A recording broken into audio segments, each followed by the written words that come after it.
let's move on to the next classic trailer. What do we got? What's coming up? Angels with Dirty Faces. I vaguely heard about this movie. This sounds like this is the movie that Kevin McAllister is watching in Home Alone. Most definitely. It does Angels with Dirty Faces, coming to you from 1938. James Cagney, Pat O'Brien, Humphrey Bogart. The slums of the big town, 1938. as packed with drama and danger as the squalid streets of some native quarter. In the heart of this melting pot of crime stands an oasis, where one man struggles against the forces that turn his loved ones to lives of violence and shame. Into this atmosphere walks the most ruthless character you have ever seen on the screen. He's so a killer ruthless. returning to the slums that nurtured him and to the man who, strangely enough, had been his boyhood comrade. From the meeting of this strange pair evolves the most devastating blast of drama to hit the screen since Public Enemy, Angels with Dirty Faces. Sorry, James Cagney, Rocky Sullivan. Morning, gentlemen. Nice day for murder. Where's Frazier? Where's that $100,000?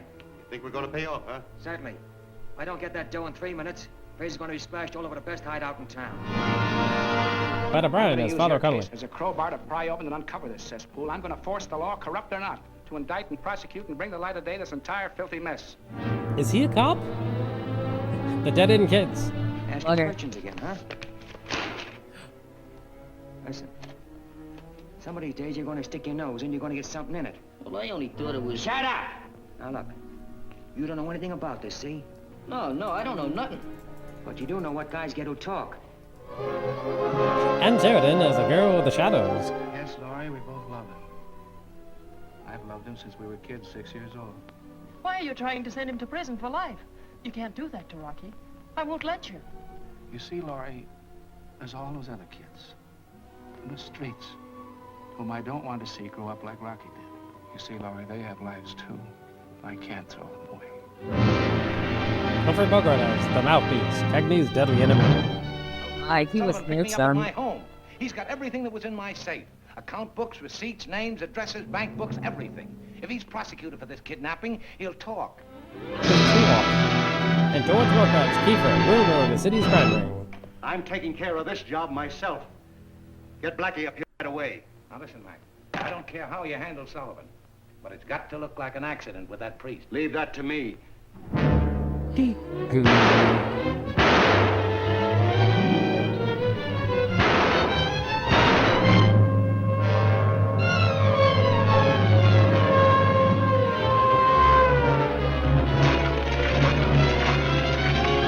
All right, give him the tear gas.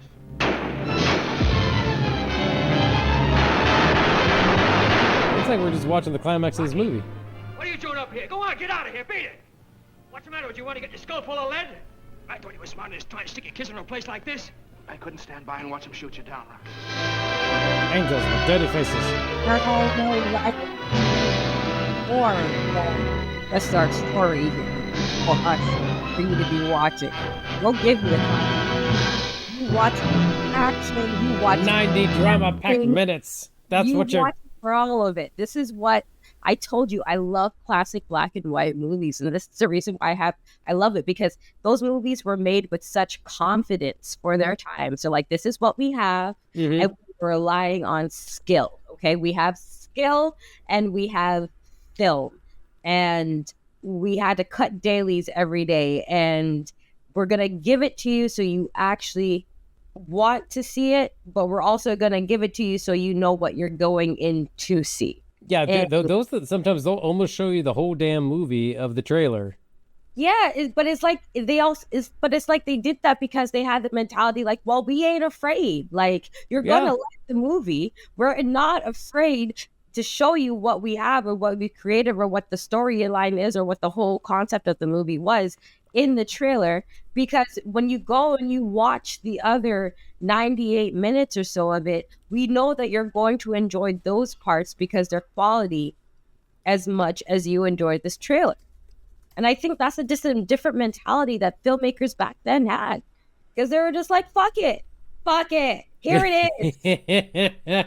Come on, look, this is good. Like, you like movies, right? Well, here we go. We got it. You like talkies? You're It's a a talkie. Look, this was the year before Wizard of Oz. They're like, look, our black and white days are numbered here. See, so we got to get our color schemes going. We got to get our nice lighting here. We got to get good acting. We got a whole bunch. Everyone's gonna be smoking. That's just it. Like that had to be real. That had to be exactly. That had to be real and raw. And they're like, look, does this sound like your kind of a story? Come on in and watch it. It's just like, listen, Angels with dirty faces. Our marketing is from the studio. If the studio doesn't give it to us, we don't have it. This is what the studio's giving us. This is what you got to take. And the studio's 10 years old at this point, too. And they have ruthless power. It's like Warner Brothers is like, I'm just coming up. It was Warner Brother. It was one.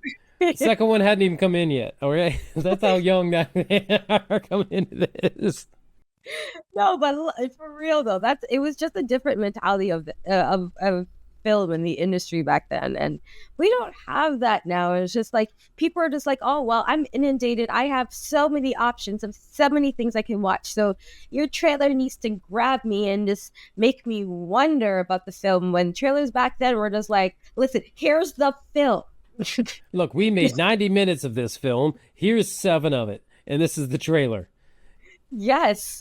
And it's like, look, you either have the theater, you have a book, you have the radio, or you go out and you see a talkie. Yeah. That's what it was. And what I also love about there's something about just watching a good old, I'm not saying bad movies weren't made in those times, but there's something about watching good old black and white films that is just like, if you're cinephile or a movie file, it is just so nostalgic. It just is like wrapping up in a comfy blanket to be like, the purity. There's just the purity of film. That was film made for film's sake. That was still adapting from theater. Like every single one of those actors were theater actors that adapted to film.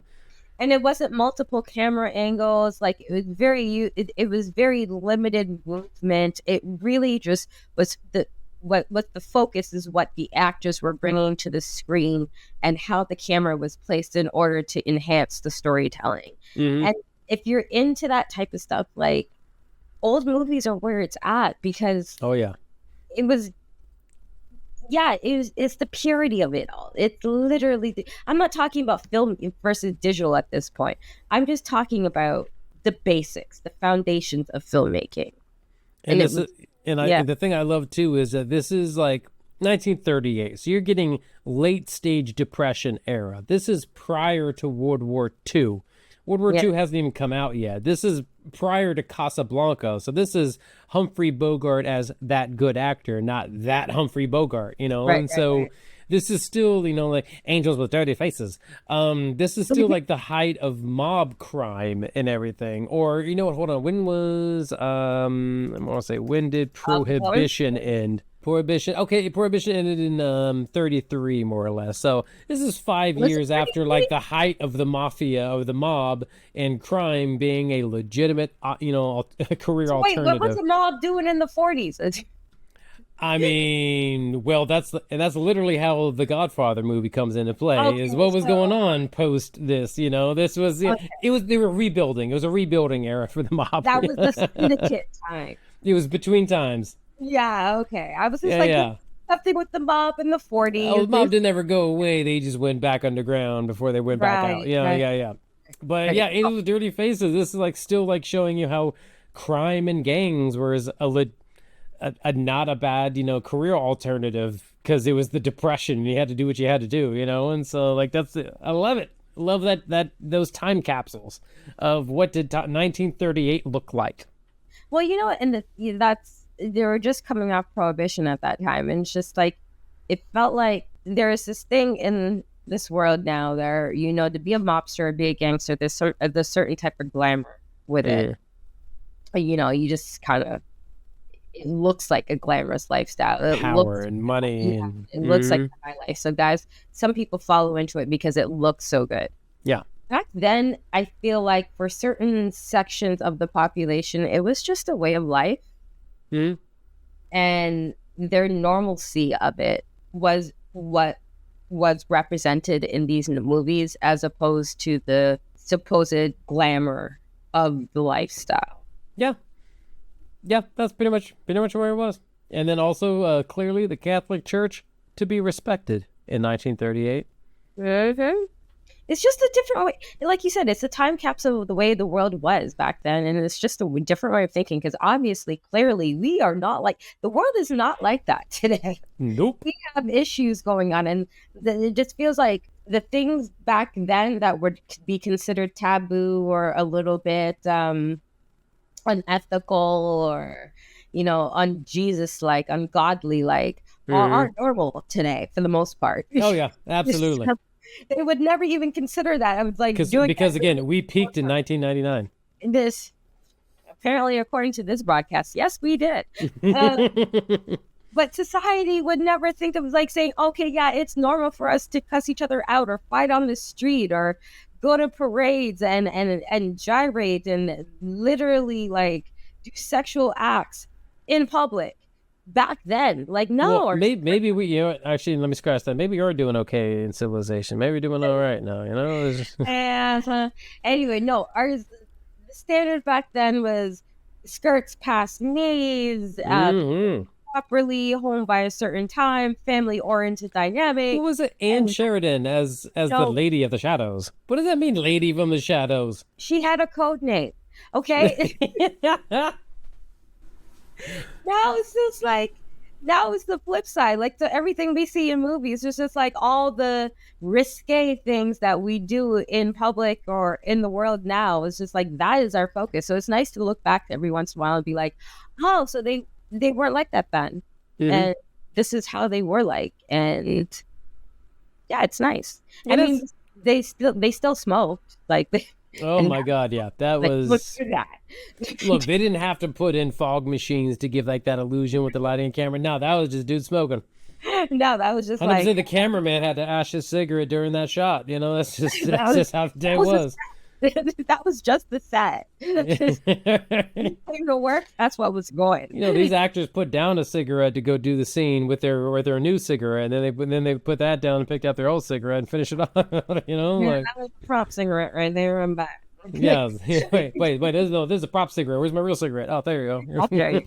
This movie looks really super duper interesting, and again, it's just like one of those things. Like I hope that they program it on the classic Turner channel on that we can get on Rogers or cable providers, or even just give me a streaming service that features good old classic movies. I don't want to just see Casablancas. I don't want to just see The Breakfast at Tiffany's. I don't want to just see.